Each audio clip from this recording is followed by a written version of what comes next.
The daily code snippet. Before we looked at the picture element, we were discussing the attributes associated with the image element. With HTML5, the source set and sizes attributes have been adapted for use with the image element. So if you are planning to do resolution switching for responsive design, you can just use the image element.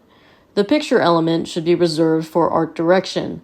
Similar to how the source set attribute is used with the picture element, with image, it will serve different size images to the browser for it to choose the best fit for the screen on which the website is displayed. The source set will have the URL for the image and the image size noted in widths or pixel densities with a comma separating each option.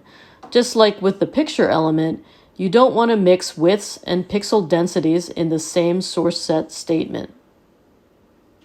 In the example shown, we have a source set attribute with 3 options of increasing pixel density. Each option is presented with the URL first and the size second, followed by a comma, except for the last option. The source attribute has the URL of the fallback image, and the alt and title attributes are included as well. Presented by Designers Learn Code.